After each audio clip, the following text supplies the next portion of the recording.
Ang programang ito ay rated SPG. Striktong patnubay at gabay ng magulang ang kailangan. Maaaring may masiselang tema, lengguwahe, karahasan, sexual, horror o droga na hindi angkop sa mga bata. Nushi G, nakipagsabwatan kay Carlos Benitez. Alamin natin. Welcome back sa aking channel. Mga kaganapan sa abot kamay na pangarap. Napaka-intense nga ng mga kaganapan sa abot kamay na pangarap. Carlos Benitez, binigla sila Moira, Morganago at Madam Chantal nang biglang sumulpot si Carlos sa bahay ni Madam Chantal. Nagkaroon nga ng mini reunion ang mga kontrabida at pilit na pinapaamin si Morganago na siya talaga si Moira. Dahil kahit kailan ay hindi daw maluloko ni Moira si Carlos pagdating sa pagiging mautak.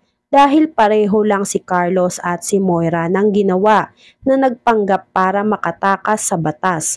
Ang pinagkaibahan nga lang daw nitong si Moira kay Carlos ay nakakakilos ng maayos itong si Moira, samantalang si Carlos ay patagong kumikilos dahil sa pagpapanggap nitong baliw, kaya hindi matanggap ito ni Carlos. Samantala, Morganago, ayaw pa din umamin na siya si Moira. Kaya dahil sa pagmamatigas nitong si Moira at pinaninindigan ang pagsisinungaling niya, ay nakipaglaro sa kanila si Carlos ng brutal na tagu-taguan at kung sino ang mahuli ni Carlos ay siya ang babarilin nito hanggat hindi umaamin si Moira. Unang nahuli ni Carlos si Madam Chantal at ginamit ni Carlos si Madam Chantal para mapalabas ang dalawang magkapatid na si Morganago at si Moira. Dahil kung hindi lalabas ang magkapatid ay paniguradong papatayin ni Carlos si Madam Chantal. Unang lumabas si Nushi G, sumunod naman si Moira. Pinaluhod ni Carlos si Nushi G kapalit ng pagpapalaya dito kay Madam Chantal. Samantalang si Moira naman ay gagaya sana dito kay Nushi G. Dumuhod si Moira pero pinigil siya nitong si Carlos dahil iba daw ang ipapagawa niya dito. Sinabi ni Carlos na kung hindi ka aamin ay papatayin ko itong mama nyo. Natakot si Moira. Hindi makapagsalita si Moira dito kay Carlos. Nag-iisip si Moira kung ipagkakatiwala ang sikreto nila kay Carlos dahil nung una nga ay binuking ni Carlos si Moira sa lahat ng tao. Pero hindi na alam ni Moira ang gagawin niya. Sa tagal sumagot ni Moira, si Nushi G na mismo ang nagbuking kay Moira ng totoo nitong pagkatao. Kaya natuwa si Carlos kay Nushi G dahil napakadaling kausap nitong si Nushi G at napaamin agad ito ni Carlos. Inamin ni Nushi G kay Carlos na binayaran siya nila Moira para gamitin ang pagkatao nito at si Nushi G talaga ang totoong si Morganago. Hindi na nga napigilan nila Madam Chantal si Nushi G sa paggamit nito kay Carlos dahil nasa peligro na ang buhay ni Madam Chantal. Kaya mas gugustuhin ni Nushi G na umamin na lang kay Carlos kaysa mapahamak ang mama nila na si Madam Chantal. Maya-maya, biglang dumating si Gilbert. Agad na iligtas ni Gilbert ang mag-iina sa kamay nitong si Carlos. Tumakbo si Carlos palayo. Nagpasalamat sila sa ginawang pagliligtas ni Gilbert sa kanila dahil buong akala nila ay katapusan na nila. Samantala, dahil sa ginawang pag-amin ni Nushi G kay Carlos, Moira, inaway si Nushi G dahil inamin nito kay Carlos ang sikreto nila na si Morganago at si Moira ay iisa. Sumagot si Nushi G kay Moira, hindi ko hahayaan na mawala si mama sa atin, kaya wala akong pakialam kung malaman ng Carlos na yan kung ano man ang sikreto mo, dahil mas pipiliin ko si mama kesa sayo. Palibhasa, kahit nasa peligro na ang buhay ni mama, pipiliin mo pa din na pagtakpan ang sarili mo dahil wala kang kwentang anak, sarili mo lang ang iniisip mo. Bago pa lumala ang away ng dalawang magkapatid, pumagitna na agad si Madam Chantal, kaya natigil na ang pagtatalo ng dalawang magkapatid.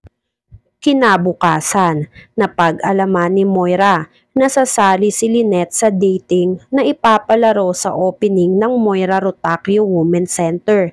Kaya nang nakasalubong ni Moira si Lynette kasama si Annalyn, agad kinutya ni Moira si Lynette.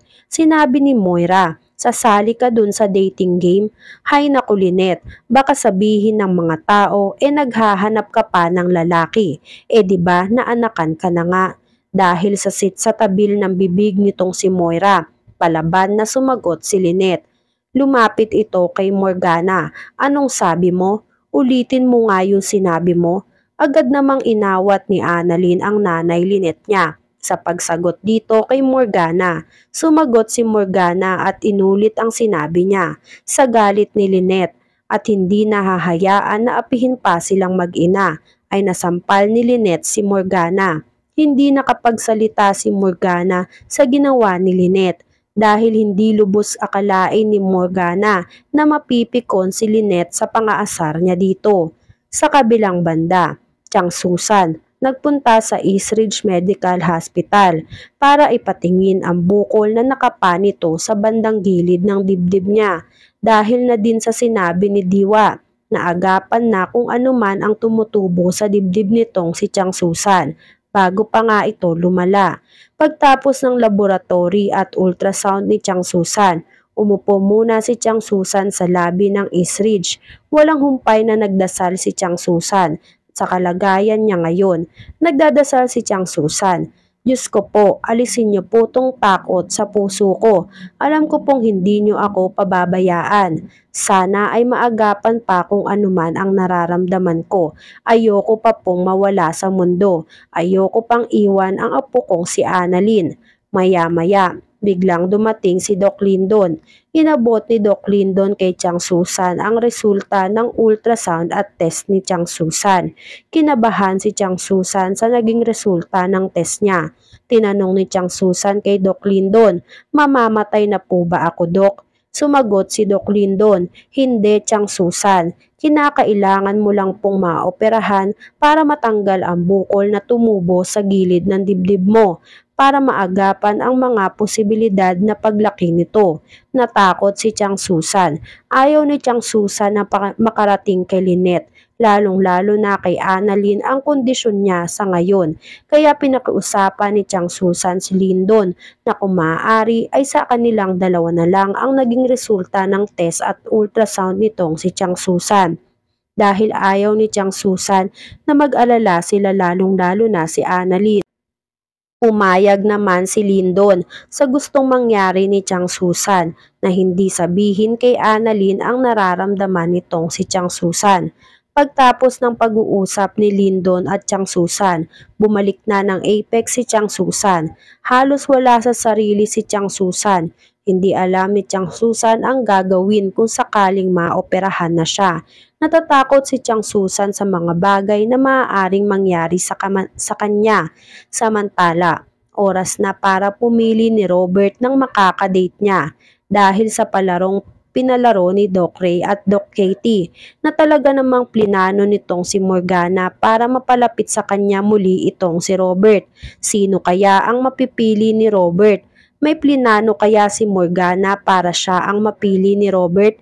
Yan nga ang mga kaganapan at mga dapat nating abangan dito sa Abot Kamay na Pangarap. Kung gusto nyo pa ng mga gantong klaseng video ay mag-subscribe at i-like itong video na to. Maraming salamat po. I got you!